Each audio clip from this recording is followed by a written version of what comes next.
રાજકોટ તેમજ સૌરાષ્ટ્ર પંથકના જુદા જુદા શહેરોમાં ઘરફોડ ચોરીના અનેક ગુનાઓમાં સંડોવાયેલ કાળિયો ગેંગને રાજકોટ રૂરલ પોલીસ દ્વારા પકડી પાડવામાં આવ્યો છે। આ ટોળકી વિરુદ્ધ સૌરાષ્ટ્ર પંથકમાં જુદા જુદા પોલીસ મથકોમાં 47 જેટલા ગુનાઓ દાખલ કરવામાં આવ્યા હતા। આ ગેંગમાં 9 જેટલા શખ્સો છે, જેમાંથી 6 શખ્સોને ઝડપી પાડવામાં આવ્યા છે, તો એક આરોપી જેલમાં છે, જ્યારે અન્ય 2 આરોપીની શોધખોળ પોલીસ દ્વારા હાથ ધરવામાં આવી રહી છે।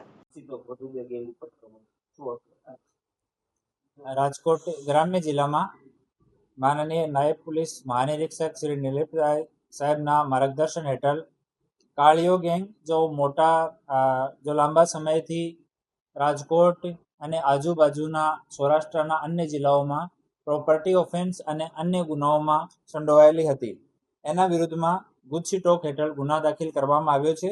અને આ પૂરી ટોળકી વિરુદ્ધમાં ટોટલ 47 જેટલા ગુના દર્જ છે અને ટોટલ 9 આરોપીઓ આમાંથી છે। આમાં 6 આરોપીઓની ધરપકડ કરવામાં આવી છે, એક આરોપી જ્યુડિશિયલ કસ્ટડીમાં છે અને 2 આરોપીઓને શોધવાના પ્રયાસ અમારી ટીમ દ્વારા ચાલુ છે।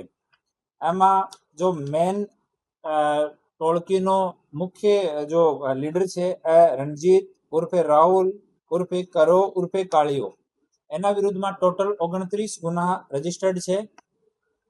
બીજો વિક્રમ, એના વિરુદ્ધમાં 30 ગુના છે। ત્રીજો દેવચંદ, એના વિરુદ્ધમાં 9 ગુના છે। નારણના વિરુદ્ધમાં 6 ગુના છે। જીતેશના વિરુદ્ધમાં 12 ગુના, ઇનેશના વિરુદ્ધમાં 4 ગુના, પ્રકાશ ઉર્ફે પક્કોના વિરુદ્ધમાં 12 ગુના, સાગરના વિરુદ્ધમાં 5 ગુના અને વિજય ઉર્ફે વિજલો, એના વિરુદ્ધમાં 19 ગુના હાલ દર્જ છે। અને આ જે ટોળકી છે એ રાત્રિની રાજકોટ ગ્રામ્ય શહેર, અમરેલી, બોટાદ, જુનાગઢ, ગીર સોમનાથ, જામનગર, સુરેન્દ્રનગર, ભાવનગર તમામ જિલ્લાઓમાં મળીને 28 જેટલી રાત્રિની ઘરફોડ ચોરીઓ લોકો કરી હતી। બીજી જો ચોરીઓ છે, દિવસની ચોરી અને વાહનોની અન્ય ચોરીઓ એ 7 કરી હતી। એક મર્ડરનો ગુના ટોળકી ઉપર છે, ગંભીર ઈજાના 3 ગુના છે અને પ્રોહિબિશનના 8 ગુના છે। આમ ટોટલ 47 ગુના છે એ ઓન રેકોર્ડ લેવામાં આવ્યા છે, જો છેલ્લા 10 વર્ષના છે। અને હાલ ડીવાયએસપી શ્રી કેજી ઝાલાના સુપરવિઝન હેઠળ એની તપાસ ગોંડલમાં ચાલુ છે।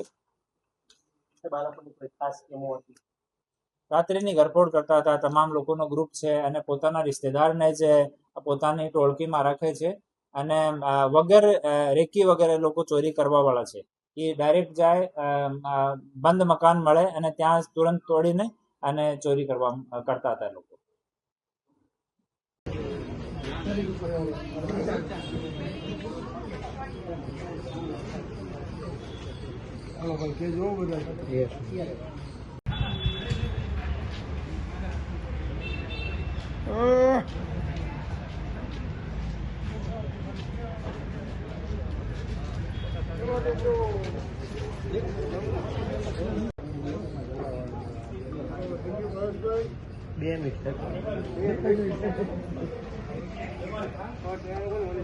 આવડું મોટું કામ હોય થોડીક અમારી